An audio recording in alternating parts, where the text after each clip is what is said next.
después de tomarnos el cafelito, vamos a iniciar la segunda ponencia, la cual tiene con el título sobre la organización de la Orden de Calatrava. El ponente, don Francisco Luis Gómez, catedrático de Historia Medieval, es profesor de Historia Medieval en la Facultad de Letras de Ciudad Real. Ha sido director del Departamento de Historia y director del programa de doctorado de Historia de la Universidad de Castilla-La Mancha.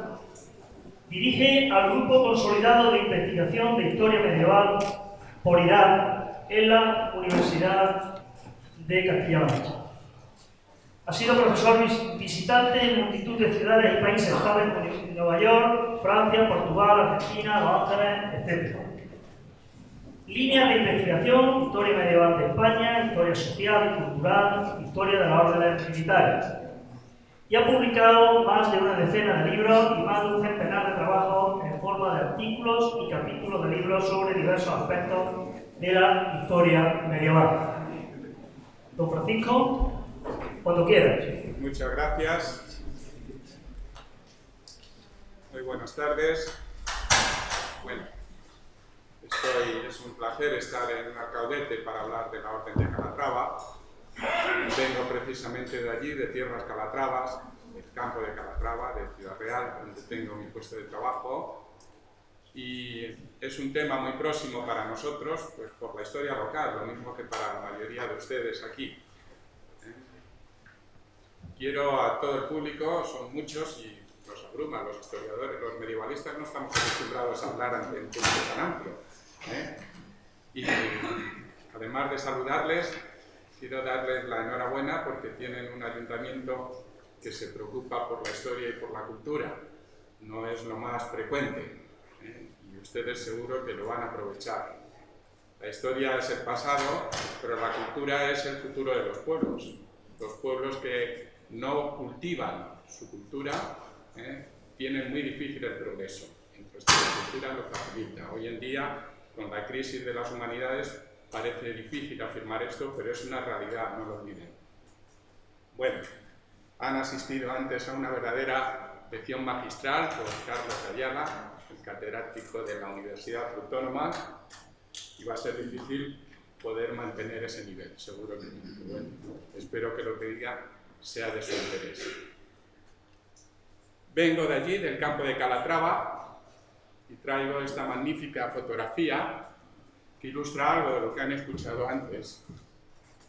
Esto es el castillo de Salvatierra y este otro es el castillo de Calatrava. Yo aquí lo veo un poco mejor en el ordenador, ustedes lo ven ahí con menos nitidez. Es la frontera a mediados del siglo XII y es, bueno, pues casi la cuna de Calatrava. Nació no en este castillo la orden, sino en otro que veremos a continuación. Salvatierra, en torno a 1220, digamos, era todavía un castillo moro, mientras que el otro castillo, el de Calatrava, era ya un castillo cristiano. Y en medio, entre uno y otro, pasaba una cañada ganadera que iba hacia los pastos de Alcudia. Hoy en día es una carretera que va hacia la ciudad minera de Puerto Llano. Les invito a visitar los lugares de Calatrava en los primeros años de su existencia.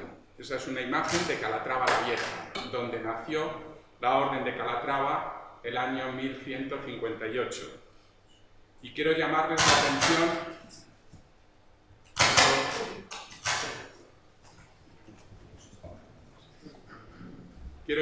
la atención sobre el topónimo porque tiene cierto interés.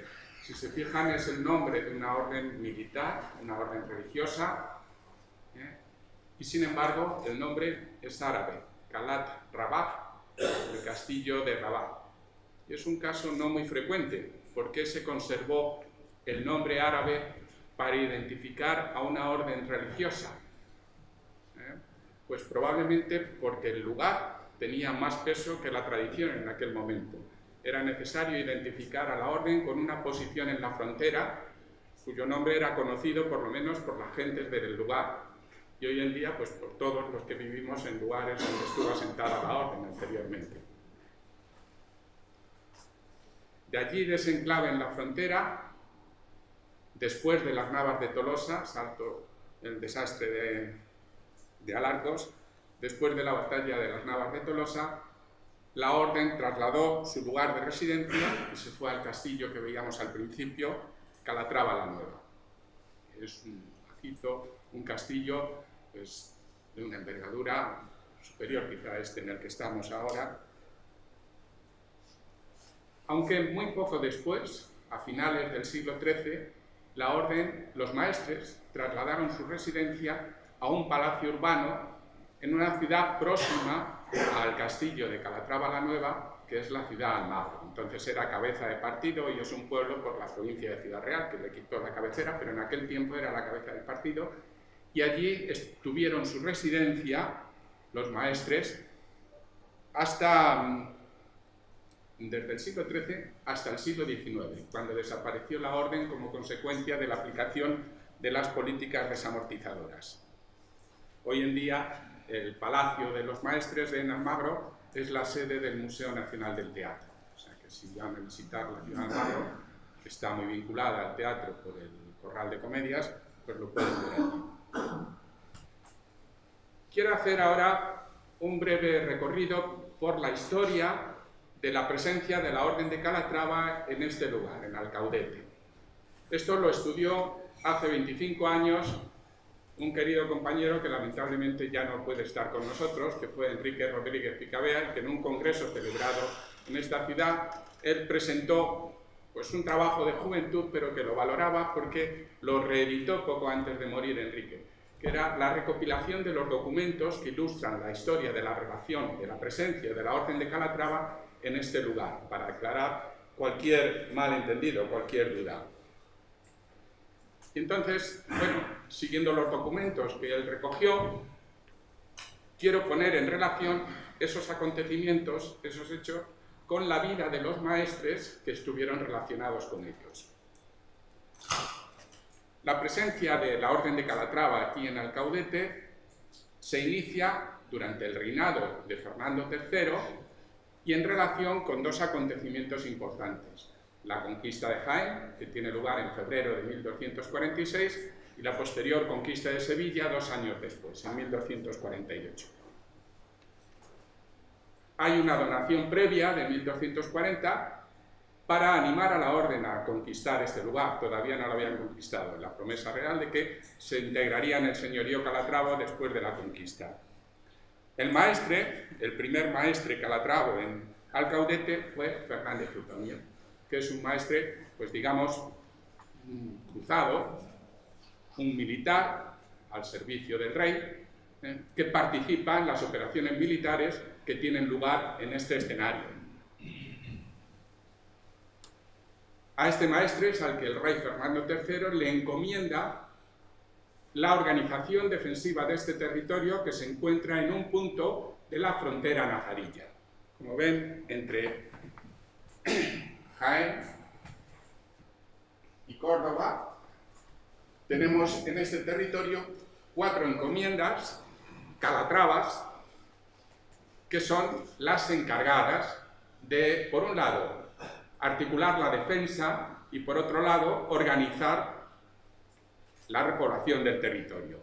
Esas 4 encomiendas son Porcuna, que es la que está situada más al norte, Martos, que probablemente era la más importante en aquel momento, Alcaudete y Castillo de Locubín, que era la que se encontraba en una posición algo más avanzada. Formaba un conjunto territorial más o menos compacto, ¿no?, y que podemos definir así como un señorío de frontera.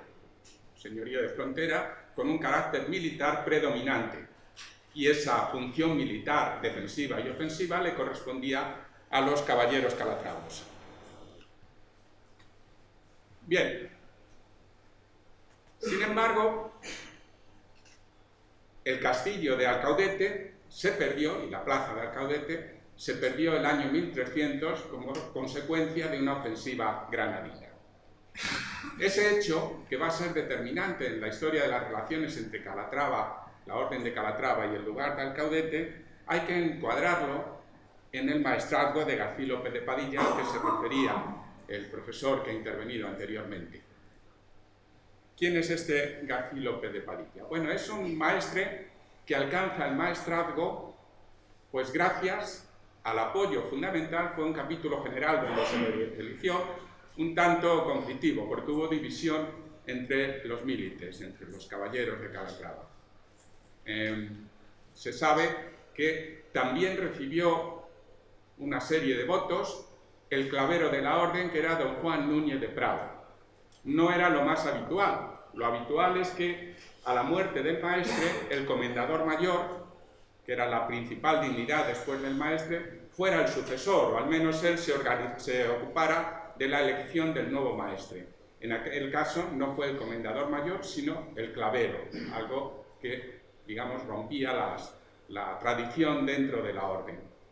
Y sin embargo, don García López de Padilla alcanzó el maestrazgo, según nos dicen, pues debido a la influencia de María de Molina, que no solamente es una calle de Madrid, sino que fue reina de Castilla y regente además, es decir, con una actividad política importante, doña María de Molina, y fue la que apoyó la subida de don García López de Padilla, este que le decían que los caballeros se negaban a hablarle, a comer con él.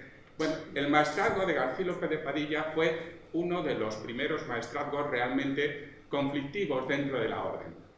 Se tuvo que enfrentar hasta 3 antimaestres. Es decir, que hubo, entre otros, Juan Núñez de Prado, que sería luego su sucesor. Se tuvo que enfrentar hasta 3 conspiraciones, digamos, dentro de la orden, en su contra. Y además, no solamente sufrió estos problemas de indisciplina, sino que también en algunas ocasiones estuvo realmente apartado del poder. Y precisamente en torno al año 1300, cuando tiene lugar la conquista de Alcaudete por Muhammad II de Granada, estaba apartado del poder y refugiado aquí, en esta zona, en el Castillo de Martos.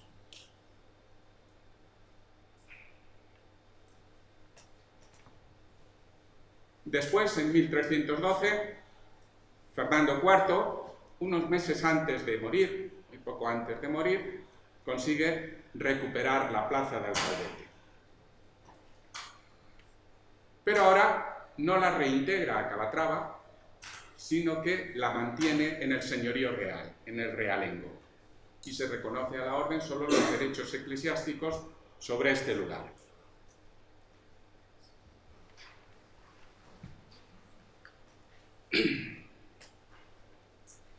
Uno de esos antimaestres rebeldes, que luego le sucedería en el cargo, que fue este clavero Juan Núñez de Prado, ¿no?, llegó a enfrentarse en el campo de batalla con el verdadero maestre.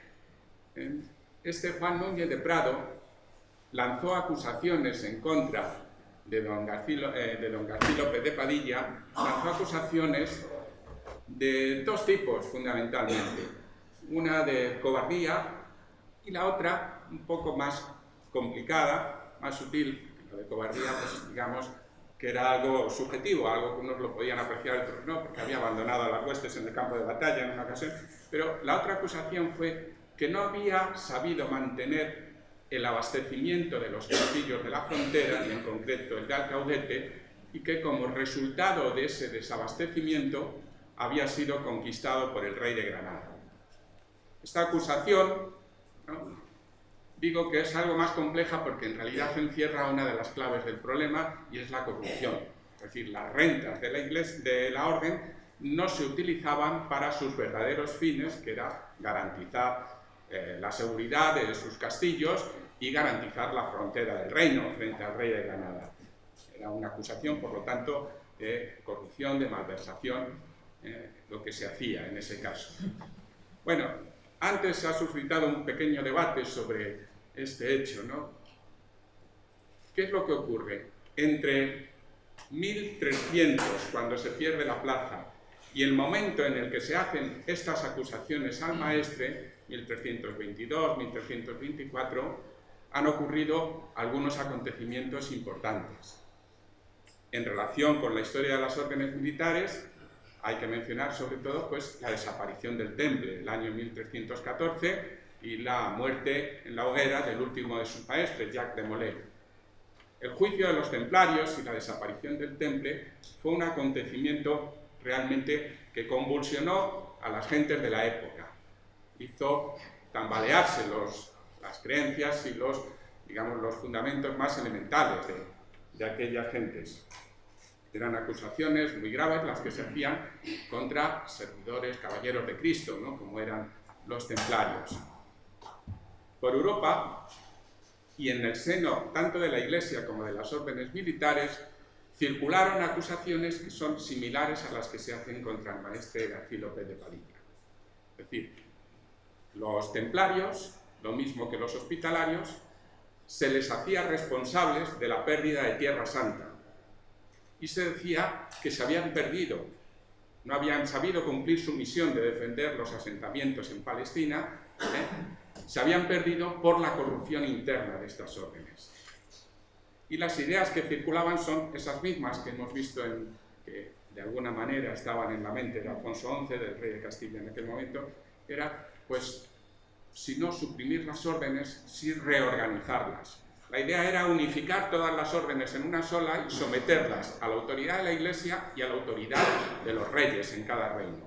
Esa era la idea principal que había en Europa en aquellos momentos. Circulaban por Italia, sobre todo bueno, en Chipre, donde el último asentamiento templario, donde estaba también la Orden del Hospital, que quería eludir la responsabilidad en esos momentos, ¿no? Las acusaciones que se le hacían, ¿no? De manera que, digamos que don Juan Núñez de Prado, en cierta forma, se hace eco de ese discurso para aplicarlo a su enemigo personal en ese momento, que es el maestre que tiene la orden y que no es aceptado por una parte importante de los caballeros desde el momento de la elección. Bueno, don Juan Núñez de Prado ascendió al maestrazgo, después don García López de Padilla aceptó en principio la deposición y luego ya desapareció, su muerte no. Don Juan Núñez de Prado subió al maestrazgo y en principio tuvo el apoyo ya del rey Pedro I, cuando se inicia el reinado de Pedro I. Quizá por ese motivo el rey Alfonso XI murió en 1348 en Algeciras, víctima de la peste, y en 1350 Pedro I el Cruel, el conocido como el Cruel, prometió a don Juan Núñez de Prado que le iba a devolver el señorío de Alcaudete, aunque esa promesa nunca llegó a cumplirse. Existe prueba documental, pero no llegó a cumplirse. ¿Qué es lo que pasó en la corte en aquellos años? Pues bueno, seguro que lo van a comprender fácilmente, ¿no? Pedro I tenía un amante oficial, lo mismo que había tenido su padre Alfonso XI, que era doña María de Padilla. María de Padilla se acordaba de que don Juan Núñez de Prado había sido el mayor enemigo de su pariente García López de Padilla. Entonces fue, bueno, dicen los documentos que fue responsabilidad de ella, que pidió la cabeza de don Juan Núñez de Prado y su relevo. Y el sucesor, don Juan Núñez de Prado, fue apresado, murió ejecutado en prisión, y el sucesor fue Diego García de Padilla, el segundo de los maestres Padilla. Hubo hasta tres, el último es el último maestre de la Orden de Calatrava, como saben, ¿no? Diego García de Padilla ocupó el maestrazgo de Calatrava, y este es el escudo que él hizo poner en el patio del Palacio de los Maestres en el Magro, donde está, ¿no? El regreso de los Padilla a la cabeza de la orden nos muestra además no solamente las luchas internas dentro de la corte, en aquellos momentos muy convulsa, no solamente esto, sino nos muestra también el ascenso de los linajes más sobresalientes de la nobleza castellana en aquellos tiempos. La presencia de estos grandes linajes va a ser una constante a partir de ese momento, dentro de la orden, no solo la de Calatrava, sino también las otras órdenes militares. Antes de pasar, me gustaría también hacer algún comentario sobre el final del maestrazgo de don Diego García de Padilla. Don Diego García de Padilla tenía un papel importante en la corte de Pedro I, no solamente porque era hermano de la amante del rey, que luego en los últimos, al final se convirtió en la reina oficial, porque el rey don Pedro quiso decir que se había casado legalmente con ella para legitimar a sus hijas. Tenía hijas con ella, tres hijas, ¿no? Pero doña María de Padilla murió el año 1362. De manera que a partir de ese año, la presencia de los Padilla en la corte, y en concreto de don Diego, empezó a decaer, entró en declive a partir de ese momento, una vez que la hermana, que era su principal valedora, había desaparecido. Y los últimos años del reinado de Pedro I también son años muy conflictivos. Saben que la primera parte del reinado es una guerra con el reino de Aragón, pero los últimos años son ya una guerra abierta contra su hermano Enrique, el pretendiente, que será Enrique II de Trastámara. Es hermanastro, porque es hermano de padre, pero no de madre. Es una guerra abierta contra Enrique II, contra su hermano rebelde, y que en esa guerra pues hay variaciones importantes, ¿no? Una de ellas tuvo lugar pues, en torno a 1366, cuando Enrique se hace proclamar rey en la ciudad de Burgos y avanza hacia el interior del reino y llega hasta la ciudad de Toledo. La situación de Pedro en ese momento es muy débil, muy débil. Y don Diego está apartado de la corte y duda entre los dos reyes, entre el pretendiente y el rey legítimo. No tiene claro cuál va a ser su futuro mejor. No puede acercarse a Pedro, porque, bueno, el rey don Pedro de Enrique también lo hacía, ¿no? Pero a sus enemigos no tenía piedad con ellos, los eliminaba rápidamente. Entonces no puede estar presente en la corte por garantías, digamos, de integridad física, pero tampoco quiere romper con el rey. Y se entrevista con Enrique en Toledo. Es su error, ¿no? Don Pedro le manda una carta, le recuerda sus relaciones anteriores, sus vinculaciones, le dice que debe volver a la obediencia al rey y debe romper cualquier trato con el pretendiente, con Enrique. Y entonces, como resultado de esa carta, don Diego se mantiene al margen de los dos. No se integra en el bando rebelde, pero tampoco es capaz de aproximarse a don Pedro. Y el hecho es que el año 1367, cuando tiene lugar la batalla de Nájera, allí están todos los que apoyan a Pedro y todos los que apoyan a Enrique. Enrique perdió la batalla de Nájera, tuvo que ir a Francia a refugiarse y volvió después. Pero, en principio, eso fue una victoria para el rey don Pedro. Y don Diego no estuvo en el campo de batalla, ¿no? A partir de ahí ya las relaciones con don Pedro se rompen por completo. Don Diego es encarcelado y muere en prisión. Es estrangulado en prisión por, digamos, su traición al rey don Pedro, ¿no? Y su falta de compromiso con Enrique. Y luego, cuando tiene lugar, después de la muerte de Pedro Montiel, tiene lugar la entronización de la nueva dinastía de Enrique, pues ya saben, Enrique el de las Mercedes, tiene que recompensar a todos los que le han apoyado en la guerra. Y entre otros, pues aparece Alonso de Montemayor, que es la cabeza de la casa de Montemayor, que recibe, ahí tiene su escudo heráldico, y recibe el señorío sobre Alcaudete.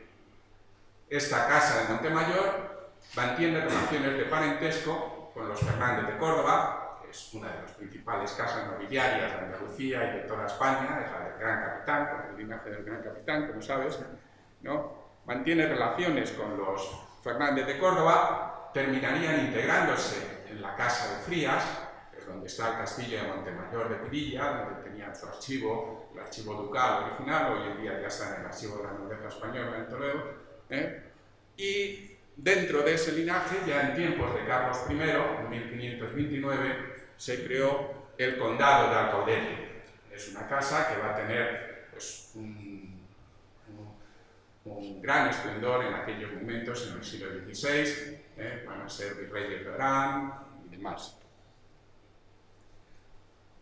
Aquí tenemos el escudo de los condes de Alcaudete, de aquí de la propia ciudad. Pero antes de dejar la historia de Alcaudete y pasar a la organización interna de la Orden de Calatrava, algunas pinceladas sobre esto, me gustaría hacer algunos comentarios sobre el maestre de la Orden en aquellos momentos, don Martín López de Córdoba, el maestre de la Orden de Calatrava en los tiempos de los últimos años del reinado de Pedro I y de los acontecimientos de Montiel y de la creación del señorío de Alcaudete. Bueno, ¿quién fue este Martín López de Córdoba? Es un personaje realmente interesantísimo. Es un miembro de la corte que desempeña cargos, pues digamos, de cierta relevancia, cargos importantes dentro de la corte de Pedro I. Es un militar, sobre todo. Está emparentado también con los Fernández de Córdoba. Los Fernández de Córdoba son los condes de Aguilar, la casa de Aguilar, que va extendiendo su señorío por todas estas tierras del interior de Andalucía, ¿no? Tiene relaciones de parentesco con ellos y forma parte del séquito militar de Pedro I, de su guardia personal de Pedro I, ¿no?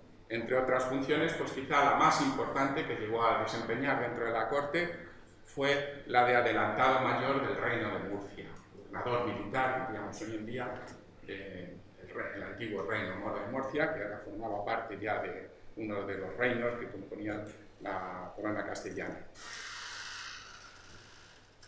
Tenía que ser, además de un militar, un hombre probablemente inteligente, ¿no? Que no siempre va unido, ¿no? Era un hombre inteligente y se le confiaron misiones diplomáticas. En aquella época, lo mismo que los ejércitos no eran permanentes, tampoco las embajadas, siempre se nombraban ad hoc, para un hecho concreto, ¿no? Sabemos que él fue embajador ante la corte portuguesa para tratar de alianzas militares en relación con los conflictos del reinado de Pedro I y también en la corte inglesa.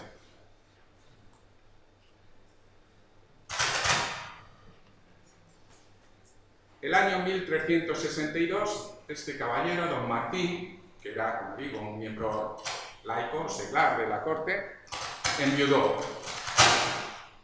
El año 1362 enviudó.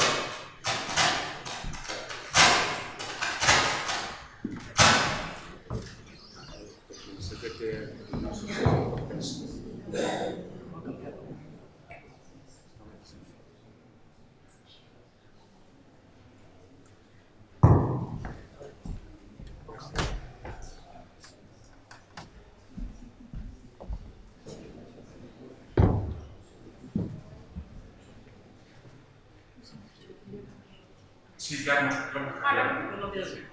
gracias. Al enviudar, entonces, probablemente inició su carrera dentro de la carrera eclesiástica en el plano militar, pero dentro, voy a retirarlo un poquito, ¿no? Que parece que en el plano militar, pero dentro de las órdenes militares. No sabemos muy bien porque las noticias son confusas sobre ese periodo inicial de entrada en las órdenes militares, ¿no? Probablemente hay una noticia confusa de que fue comendador de las casas de Sevilla de la orden de Calatrava, pero bueno, plantea ciertas dudas. Bueno, entró en la orden de Alcántara, eso lo sabemos positivamente, y muy pronto llegó a ser maestre de Alcántara. Y después, siendo maestre de Alcántara, la orden de Alcántara mantenía una relación filial con Calatrava, pasó a ser maestre de Calatrava. Eso ocurrió el año 1365. Fue una carrera muy rápida, no era lo habitual tampoco dentro de la orden. Fue una carrera muy rápida. Y está relacionado, sin duda alguna, con las actividades militares del rey don Pedro. El año 1367, deberíamos recordar un poco la cronología anterior, el año 1367 se entrevistó, después de la batalla de Nájera, después de la victoria de Nájera, se entrevistó en la ciudad de Bayona con Eduardo, príncipe de Gales, era el hijo del rey de Inglaterra, que es el conocido como el príncipe negro, que representó Errol Flynn en una película y por lo que lo conocen todos seguramente, ¿no? Ya se ve menos esa película, pero bueno, una película histórica deliciosa desde mi punto de vista. No muy fiel a los hechos, pero bueno. Tuvo la entrevista en Bayona con Eduardo, el príncipe negro, y allí ocurrieron varias cosas. Su objetivo principal de esa entrevista era tratar con el príncipe de Gales, tratar de la ayuda militar que iba a recibir el rey don Pedro para exterminarla a los últimos restos de los partidarios de Enrique. Pero para recibir esa ayuda militar era necesario pagar unas cantidades que se estipularon y que eran muy grandes y había que pagar a plazos, fijaron unos plazos. Y se decidió que como garantía de que esos pagos se efectuarían, no se efectuaron en ningún momento, como garantía de que esos pagos se harían efectivos, dejar a las hijas del rey, las 3 hijas, que ya eran reconocidas como herederas, dejarlas como rehenes junto al príncipe de Gales. Ese fue el cometido de don Martín. Lo que ocurrió es que hubo más conversaciones, no solamente hubo esos acuerdos de carácter militar, sino que hubo algunas otras conversaciones. Poco antes había muerto también, de una forma realmente trágica, el maestre de Santiago don Fadrique, que era hermanastro del rey, era uno de los Trastámara, uno de los bastardos de Alfonso XI y el manastro, por lo tanto, del rey, había muerto de una forma realmente cruel, ¿no? En el Alcázar de Sevilla. El rey lo citó a una entrevista en la corte, trató con él con toda la ceremonia propia de los actos oficiales, luego se retiró y ordenó a los maceros que lo mataran.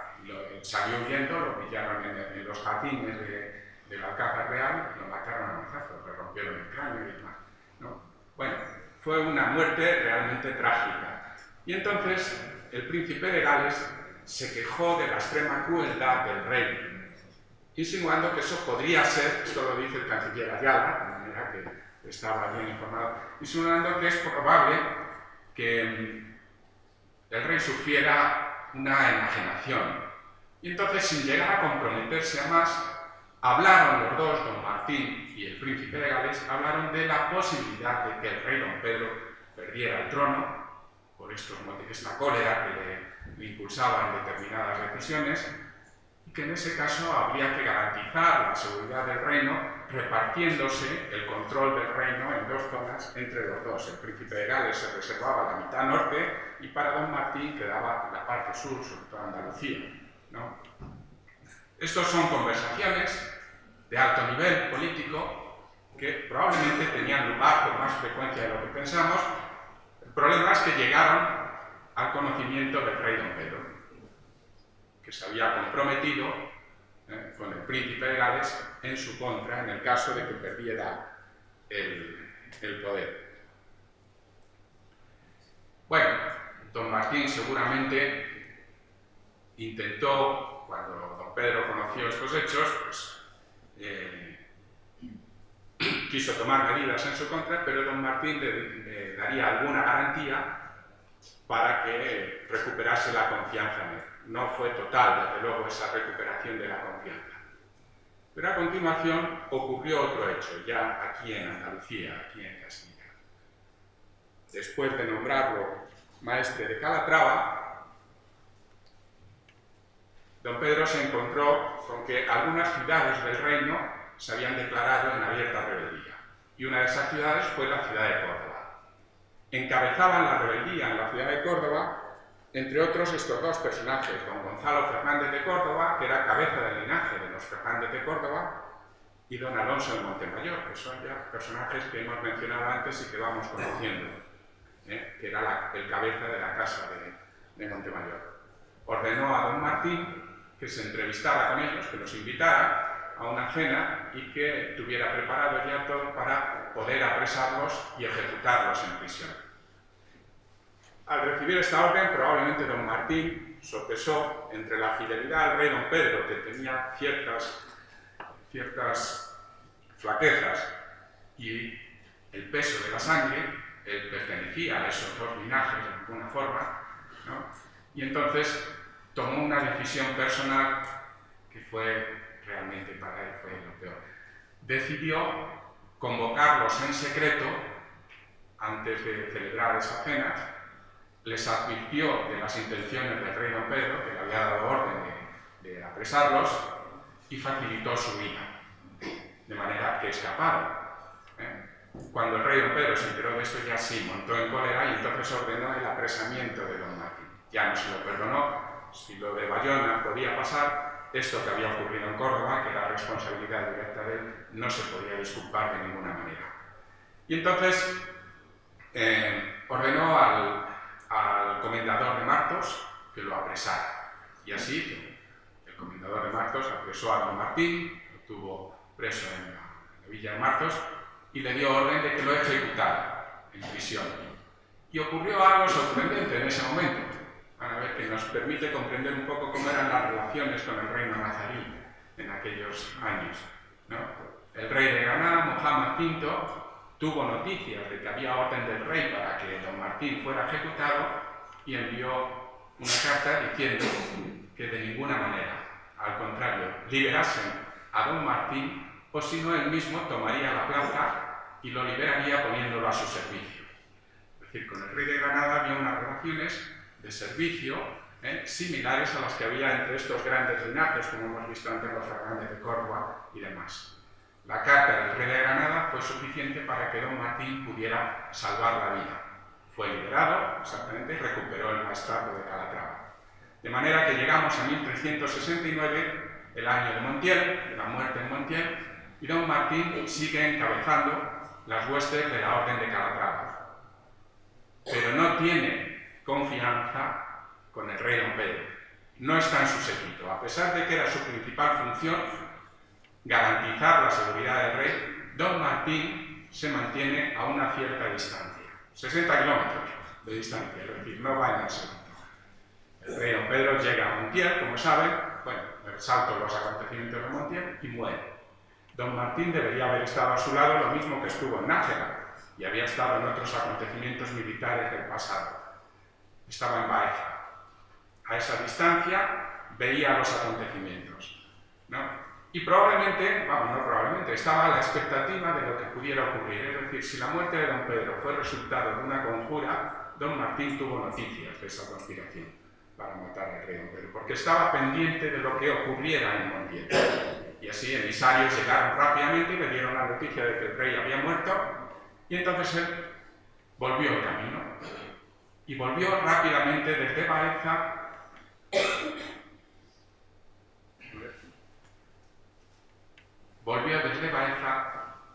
hasta el Alcázar de Carmona. Esta es una foto antigua del Alcázar de Carmona, lo que hoy en día es un parador nacional. El Alcázar de arriba, como saben que hay dos alcázares en Carmona, uno abajo y otro arriba. El abajo fue el que fue prisión, el Alcázar del rey don Pedro en Carmona. Fue rápidamente hacia Carmona y allí se hizo fuerte don Martín. ¿Por qué fue a Carmona? Pues hay dos motivos para ello. El primero, en Carmona estaba el tesoro real, el tesoro del rey don Pedro. El propio don Martín lo había depositado allí por encargo del rey en el pasado, un año antes. Y allí estaban los hijos varones del rey. Los hijos varones del rey don Pedro. De manera que había dos piezas de extremado valor. Los hijos varones eran hijos bastardos también, ilegítimos, no eran herederos legítimos del rey don Pedro, pero tenían una función importante, ¿no? Digamos, un valor político importante. Don Martín se hace fuerte en el castillo de Carmona, en el Alcázar de Carmona, y conserva esos dos valores, probablemente pensando que son la garantía de su supervivencia. Y Enrique II va en pos de él, va también a toda velocidad hacia Carmona, pero cuando llega encuentra el Alcázar cerrado, fortificado y a la defensiva, y él no se puede detener. Él tiene que seguir a Sevilla para recibir el juramento de fidelidad de la nobleza local y asegurar así afianzar su posición como rey de Castilla también en Andalucía. Entonces, en el séquito del rey de Enrique va un antimaestre de Calatrava, como era habitual en aquellos tiempos, que era Muñiz de Godoy. Era Muñiz de Godoy, es al que le encarga, era comendador de Alcañiz, rebelde, y ya va a ser el sucesor de don Martín, le encarga el asedio del Alcázar de Carmona y él sigue hacia Sevilla. El asedio de Carmona se prolongó durante un año, La resistencia fue grande, pero al final, bueno, don Martín fue derrotado, fue engañado, porque claudicó también, Al final entregó el castillo y se entregó. No fue suficiente su rendición porque lo trasladaron a Sevilla y lo ejecutaron en prisión en Sevilla y murió. Don Martín tenía 2 hijos varones al menos que sabemos que murieron con él, también ejecutados, y una hija, una hembra, una niña, que en estos momentos era algo, pues, casi un adolescente, de 11 o 12 años tendría, que es, sí, está aquí, Leonor López de Córdoba. Es la hija de don Martín, Leonor López de Córdoba. Es una niña que consiguió salvarse, pues quizá por la piedad, por el hecho de que fue niña, no sé, por varios motivos. Fue dama de compañía de las hijas del rey don Pedro y se refugió en la corte cordobesa. Vivió allí unos años y luego regresó a Castilla en el séquito de Catalina de Lancaster, después de la batalla de Ribarrota. Catalina de Lancaster, que llegaría a ser reina de Castilla, como esposa de Enrique III el Doliente, y por lo tanto fue la abuela de Isabel la Católica, esta dama Catalina de Lancaster, que procedía de la herencia del rey don Pedro y de la herencia del príncipe de Gales. Confluyeron en ella las 2 ramas y se reentronizó, digamos, la herencia del rey don Pedro, la herencia legitimista, después de aquellos acontecimientos. Doña Leonor volvió en su séquito y después, cuando abandonó la corte castellana, pues vivió en Córdoba. Es un personaje que tiene más importancia de la que actualmente se le da en la historia de España, doña Leonor, por un motivo, porque es la primera mujer que escribió su biografía. De las españolas de la historia, la primera que se retrató a sí misma en nuestra historia es doña Leonor. Su biografía, su autobiografía, no es que sea una joya literaria, es un texto, pues, entrecortado, debería ser más extenso. Cuando uno lo lee se queda con ganas de leer algo más, tiene un poco más de 20 páginas, y cuenta distintos hechos de su vida. Pues historia, por ejemplo, la peste en Córdoba, la narra de primera mano, porque ella fue testigo de la peste en Córdoba. Se refiere a los judíos de Córdoba en su época, en fin, hay noticias muy interesantes en esas memorias, y se refiere también, lógicamente, a la muerte de su padre, que es ahí donde aparece un testimonio claro de ese papel siempre dudoso, que no podemos comprobar, pero que se percibe en los acontecimientos, donde dice: mi padre murió estrangulado en el calabozo, en las atarazanas de Sevilla, con todo lo que él había hecho en favor del rey don Enrique. A pesar de eso, de lo mucho que le había apoyado y le había ayudado para llegar a conseguir el trono, murió. Bueno, el hecho de que no estuviera presente en Montiel, sino a 60 kilómetros de distancia, que no garantizase la seguridad del rey, etc., está reflejado en ese comentario de su hija. Bueno, Leonor no es una completa desconocida, hay hasta un programa de televisión que he podido localizar en YouTube y, bueno, y sus memorias están en la red, se pueden consultar con cierta facilidad. Pero creo que el personaje merece más atención de las que he tenido hasta ahora. Bueno, hecho este recorrido por los maestres que gobernaron la orden durante el tiempo que estuvo aquí en Alcaudete, estuvo presente el señorío de la orden en Alcaudete, pues me gustaría referirme ahora en la segunda parte de mi intervención a quiénes fueron los caballeros, qué características tenían y cómo se organizaban. Esto ya lo han visto, el origen es Tierra Santa, Palestina, y la primera de las grandes órdenes militares fue la del Temple, ahí tienen el sello del Temple, y en segundo lugar la del Hospital de San Juan.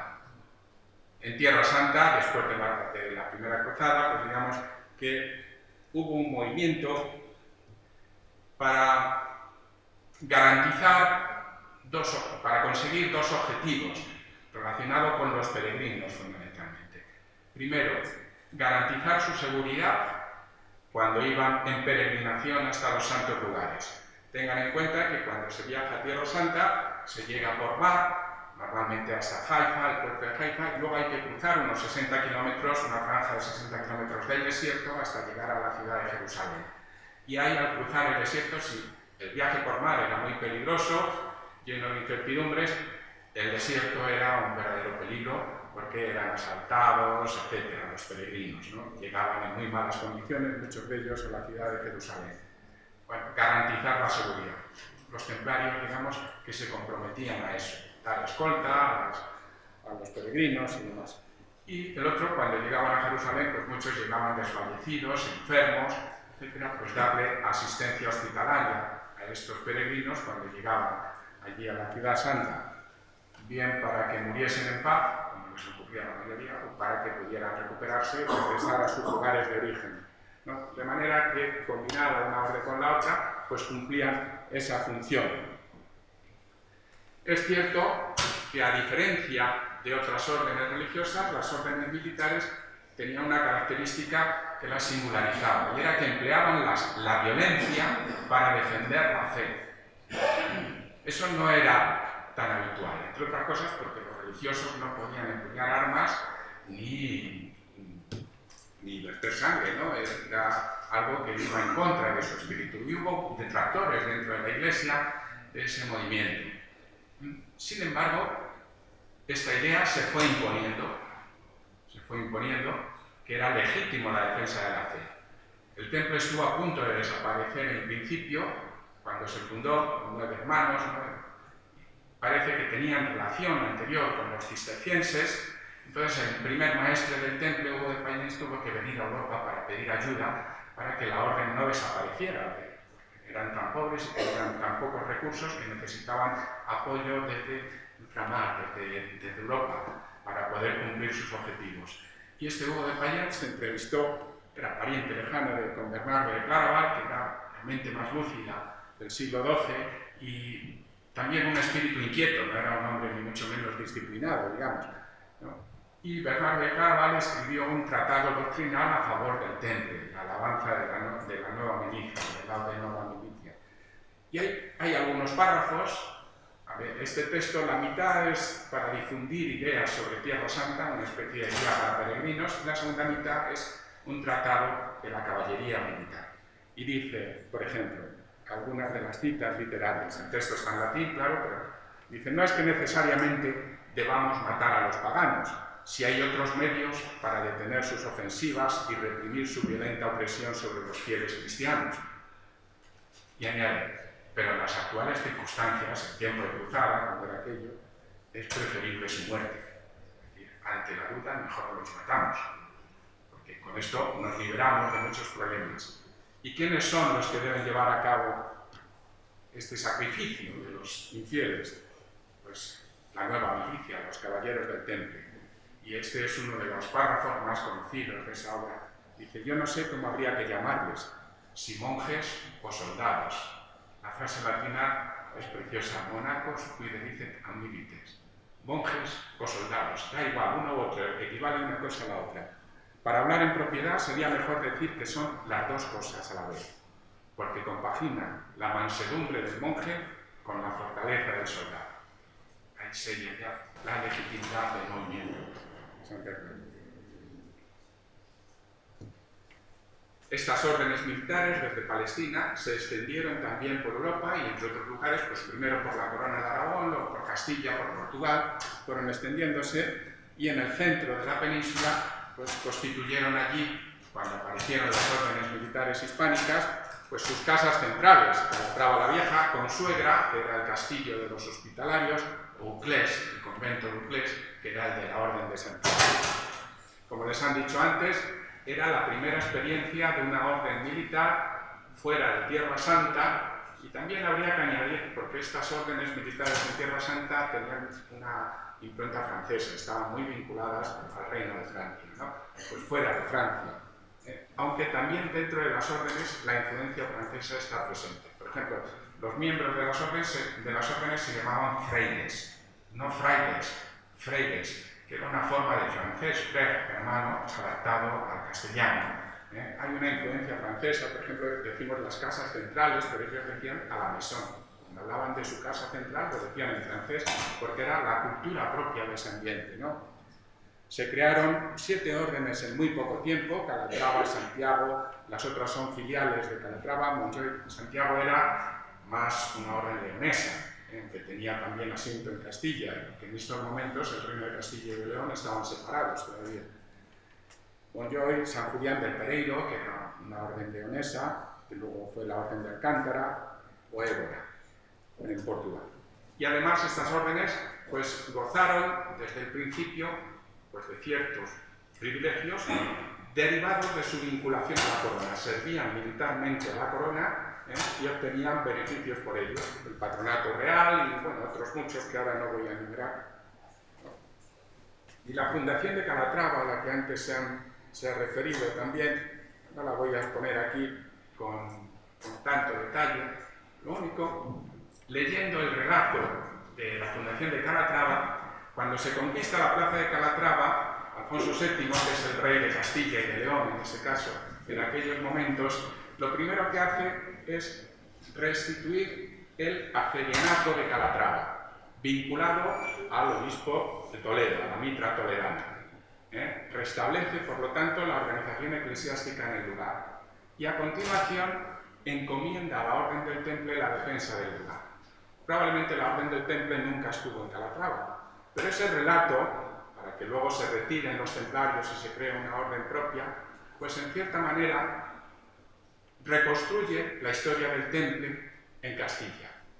De manera que la Orden de Calatrava asume el papel del Temple, el papel que le correspondía al Temple en Castilla, lo asume como propio.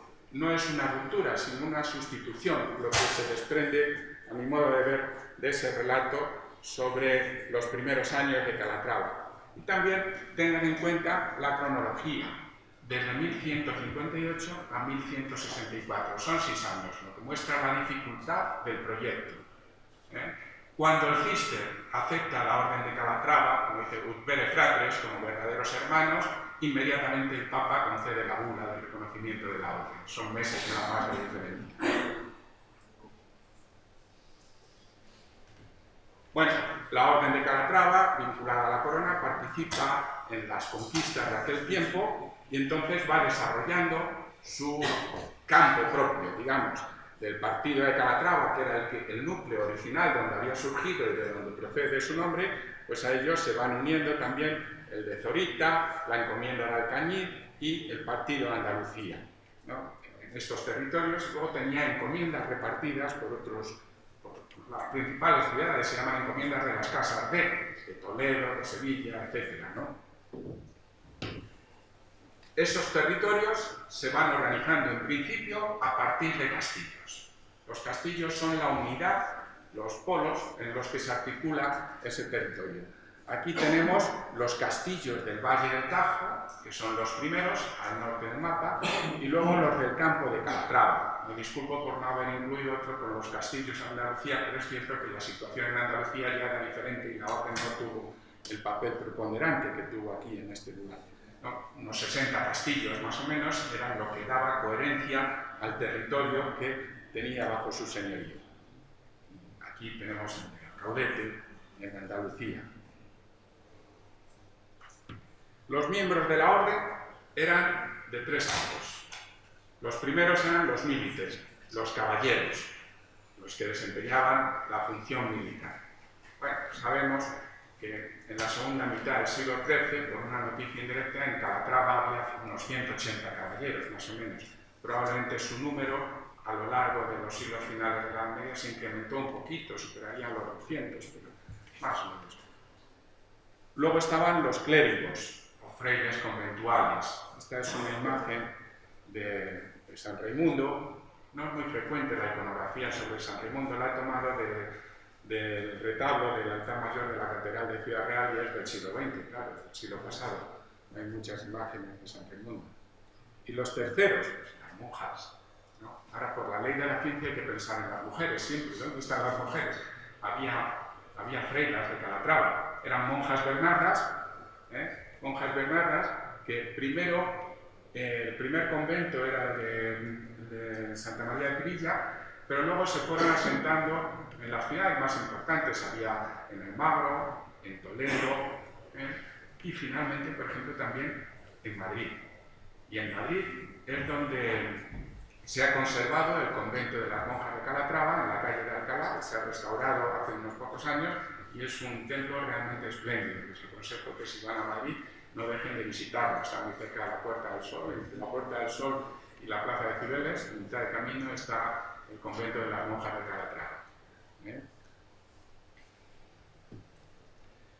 El gobierno de la orden correspondía al maestre.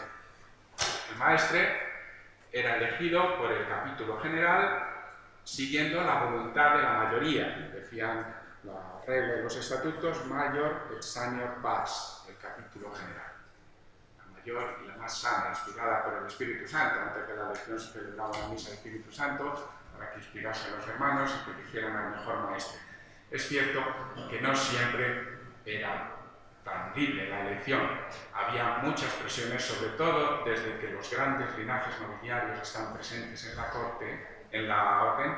Había presión tanto de la corte como de estas casas nobiliarias para controlar estos puestos por diversos motivos, por su importancia militar creciente y también por las rentas, que eran suculentas. Piensen que al final de la Edad Media el señorío mejor remunerado de toda Castilla era el maestrazgo de Santiago. No de Calatrava, siempre fue una orden menor, menos potente. La primera obligación del maestro, una vez elegido, era hacer homenaje al rey y luego la ratificación religiosa por el abad de Melmón. Y sus funciones pues, eran militares, políticas y también las propias del gobierno interno de la orden, aunque muchas veces se desentendían de esa función que dejaban en manos del comendador mayor, porque el maestre solía residir ya en la corte, hacer vida en la corte y por lo tanto estaba alejada de las principales casas de la orden. En principio los maestres pues, eran como los abades en los conventos, tenían que presidir el capítulo que se celebraba todos los días, hacer vida conventual, pero ahora ya eso era una excepción para determinadas épocas del año, como mucho. A lo largo de la historia de la Orden de Calatrava, hasta que el maestrazgo se incorporó a la corona, hubo 30 maestres, de manera que nos sale un promedio de 11 años por maestro, hubo algunos que vivieron más y otros menos. ¿Y quiénes fueron estos maestres? Pues tuvieron, digamos, biografías muy diferentes entre sí. Algunos fueron verdaderos cruzados, como este Fernando Ordóñez que hemos visto antes, este Ruiz Díaz de Yanguas, que era el maestro de la orden durante la batalla de las Navas y que fue herido en el campo de batalla y murió después como consecuencia de las heridas. Ya en los años finales de la Edad Media los maestres eran grandes señores. Uno de ellos, bueno, Enrique de Villena, por ejemplo, que ya saben que fue acusado de brujería, que le gustaba practicar la magia, etc. Y era maestre de la orden, estaba casado y tenía hijas. Fue un hombre que supo vivir su tiempo, ¿no? Otro, por ejemplo, don Luis de Guzmán, que tenemos aquí en la miniatura de esta Biblia, la Biblia de la Casa de Alba, que es espléndida, donde se hizo retratar en majestad, no solamente como una corte nobiliaria, sino como si fuera el propio rey, sentado en el trono, debajo están, aquí tenemos, este es el maestro, estos son las dignidades mayores y estos son caballeros de la orden que están ahí representados. Bueno, algunos, ya hemos visto, eran corruptos y algunos llegaron a ser verdaderos asesinos, ¿no? Este fue el caso de Pedro Girón. Pedro Girón, hermano de Pacheco, y que murió asesinado probablemente por caballeros de la misma orden, probablemente envenenado. Murió de repente cuando intentaba casarse con Isabel la Católica, cuando era princesa, para llegar a ser rey de Castilla, ¿no? Y el último de los maestres. El capítulo general. El capítulo general era un gobierno colegiado de la orden. Ya les he dicho que al principio se reunía todos los días y luego ya pues, se estableció que al menos 3 veces al año debería celebrarse. Y siguieron celebrándose hasta tiempos muy recientes. Esta es una imagen de, como ven, de finales del siglo XIX en la Catedral de Ciudad Real. El obispo de Ciudad Real ahora es el obispo prior de los órdenes militares, pues que se celebró allí un capítulo general. Se encargaban pues, de ver el cumplimiento de la regla, de la gestión económica de la orden, y de organizar las campañas militares cuando existían. Las 5 dignidades mayores son el comendador, el clavero. Estos son dignidades seglares, el prior y el sacristán son dignidades eclesiásticas, y el obrero, que es una dignidad pues, similar al sacristán, pero seglar, para superponer a los milites sobre los frailes. Los encargados de mantener el gobierno de la orden por todos los territorios eran los comendadores. Se conocen, al final de la Edad Media, hasta 129 encomiendas de la Orden de Calatrava. En principio se articulaban desde el castillo, pero luego se fueron trasladando hacia las villas. En esta foto espléndida de Alcaudete vemos el castillo y vemos cómo la ciudad se ha ido desarrollando a los pies. Es el sistema lo decimos en latín, castrum et villa, ¿no? Del castillo y la villa, porque la villa iba al principio para acogerse a la defensa del castillo, la seguridad que ofrecía el castillo, y después abandonaron el castillo y se instalaron en palacios urbanos en las villas, ¿no? Al mismo tiempo que se iban convirtiendo en verdaderos señoríos muy similares a los señoríos nobiliarios. Se dice que en el siglo XIV y en el siglo XV había cierta negligencia por parte de los comendadores, que muchas veces pues, abandonaban los castillos, no se ocupaban de los bienes que la orden les había encomendado. Bueno, entonces se impuso el juicio de residencia, es decir, comprobar que al menos durante ciertas épocas del año estaban en sus encomiendas. Y había una especie de inspectores, estos visitadores, que iban a comprobar si estaban en su lugar, como les correspondía, y si mantenían bien atendidos los bienes que la orden les había encomendado. ¿Y cómo vivían estos caballeros? Bueno, pues para ver cómo vivían, tenemos por un lado la regla, por otro lado los estatutos que se iban renovando cada cierto tiempo, estatutos y formas de vida de la orden, pero hay un texto de Rades menos conocido que quizá por el título, que se llama Catálogo de las obligaciones de los comendadores, caballeros y priores de la Orden de Calatrava. Rades, el propio cronista de las órdenes, escribió esta especie de devocionario para uso de los caballeros, precisamente por los cambios que había habido en la orden cuando se incorporó a la corona. Entonces, el texto lo tienen en la red, está en varias bibliotecas, en las buenas bibliotecas está, pero en la red lo pueden comprobar, lo pueden ver, tiene algo más de 200 páginas, y es de formato pequeño, de manera que lo podían llevar en el bolsillo los caballeros.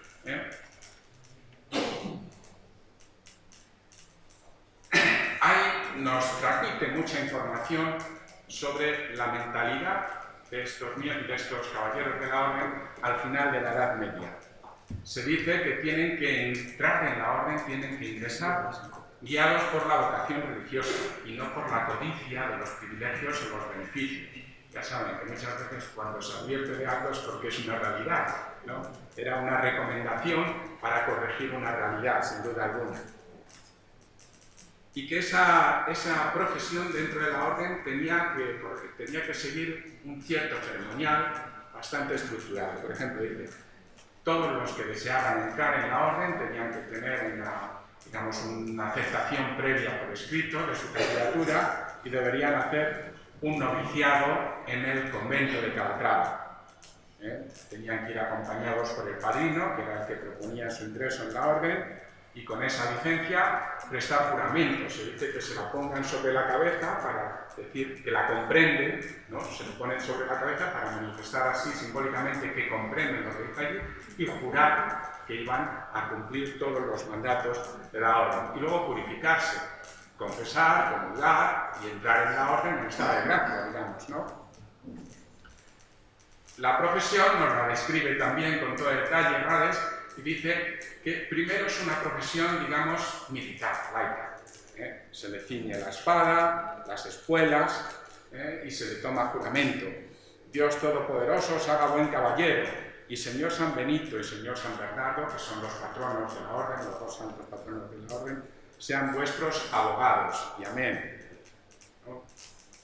Y a continuación se les dice, ¿y por qué queréis ingresar en la orden?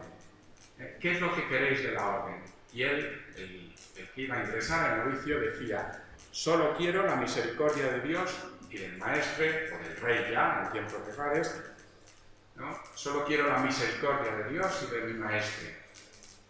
¿Y estáis dispuestos a hacer todos los sacrificios que la orden nos va a exigir? ¿Qué sacrificios son? Pues ya vemos que se iban limitando esos sacrificios. En esta época se decía pues, cumplir con los ayunos, hacer las vigilias, actuar con humildad y obedecer siempre al maestre o a mi superior. Luego se le tomaba juramento de que no pertenecía a ninguna otra orden, porque la duplicidad no estaba permitida, que no tenía deudas, para que no recayeran sobre la orden, y que no padecía una enfermedad incurable que le impidiese pertenecer a la orden. Después de estos juramentos previos, se le pedía al novicio que hiciera los 3 votos fundamentales, que son esos: obediencia, castidad y pobreza. También se atenuaban, ¿no? La obediencia, digamos, que era al rey y a los mandos militares de la orden, tenía relación con la disciplina. La castidad, bueno, ya en el siglo XVI se les permitió casarse a los miembros. Los de Santiago se pudieron casar siempre, pero los de Calatrava tenían que tener una licencia especial, personal para ellos. Ya en el siglo XVI se aceptó de manera que se entendía castidad conyugal, que dentro del matrimonio serían castos. Y dentro del matrimonio pues también había ciertas limitaciones, más o menos la tercera parte de los días del año no podían tener relaciones sexuales íntimas con su mujer, tenían que apartarse de las mujeres. La pobreza era pobreza de espíritu. En principio la orden podía tener bienes y ellos administrarlos, tenían que renunciar a los bienes propios, pero ahora ya, en el siglo XVI, podían conservar sus propios bienes y dejarlos en herencia a sus hijos, a sus herederos.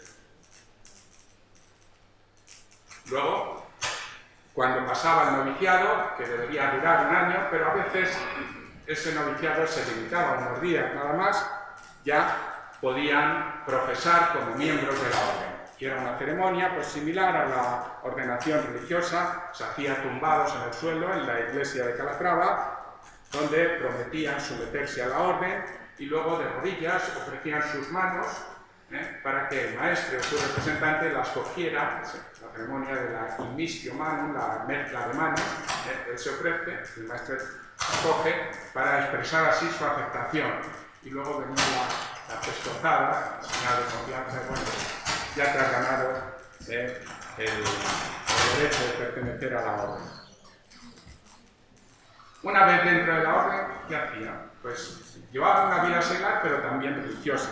Por ejemplo, celebraban todas las fiestas religiosas, que eran también más de las fiestas solemnes de la Iglesia, las fiestas propias de la orden. Eran más de 100 días al año. Cada día tenían que practicar la oración. Rezaban 260 Padre Nuestros, iban a misa 3 días en semana, luego ya, bueno, pues por lo menos los domingos, confesaban y comulgaban por las Pascuas y luego por lo menos una vez al año en la Pascua de Resurrección. Los ayunos eran una forma de purificación, ¿no? Practicar el ayuno. Entonces tenían que ayunar la mitad del año, desde la Saltación de la Cruz, que es en septiembre, hasta la Pascua de Resurrección, todo el invierno, lunes, miércoles y viernes. Luego esa obligación se fue reduciendo solo a los viernes de Cuaresma, menos tiempo y menos días, ¿no? Y se compensaba el ayuno, la falta de ayuno en algunos días, por la abstinencia de carne. Eso sí, estaba previsto, y conocemos la dieta dentro del convento de Calatrava, se comía carne 3 días en semana, más los sábados. Siempre los sábados, como venía después del viernes, que era la abstinencia, pues sopa de menudillos era el plato principal de la dieta para reponerse, ¿no? Y en las fiestas principales siempre se consumía carne. El vino no lo he recogido aquí, también bebían vino en abundancia, ¿no? En el convento, cuando estaban en el convento de Calatrava, donde iban todos los años para hacer retiro, pues hacían vida conventual y voto de silencio. De manera que estas comidas copiosas, o frugales, según el día, se hacían siempre en silencio, escuchando en el refectorio, esto era el refectorio aquí en el castillo también, ¿no? Pues escuchando lecturas piadosas. Y el momento de la muerte, ya al final, pues Lo primero, para preparar la muerte, era el testamento. Esto es una fotografía personal también de un caballero que está allí en la sala capitular de Calatrava. Hay 7 enterramientos que se han conservado hasta los huesos, ¿no? Bueno, los bienes, los que eran propios del caballero, se dejaban a los hijos y los que pertenecían a la orden eran restituidos. Las armas y el caballo, como era habitual en el mundo de la caballería, se daban a la orden, ¿no?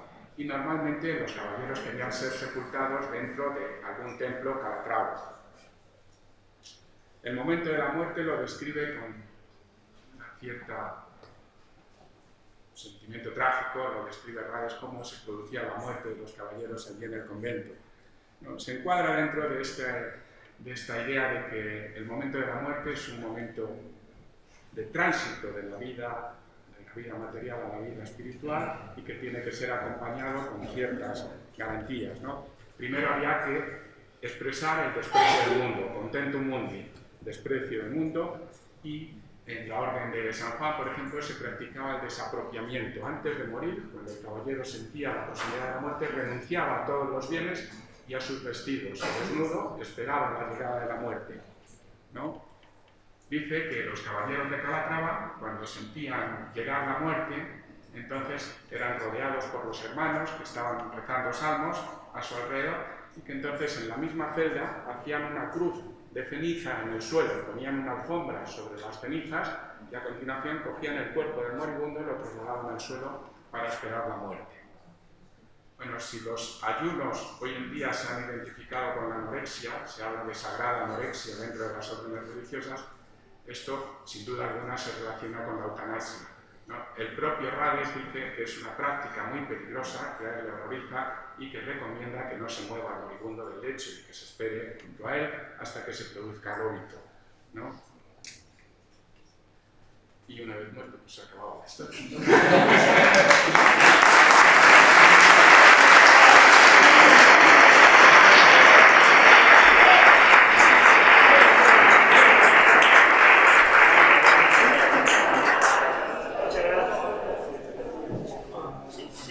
Muchas gracias, Francisco Ruiz.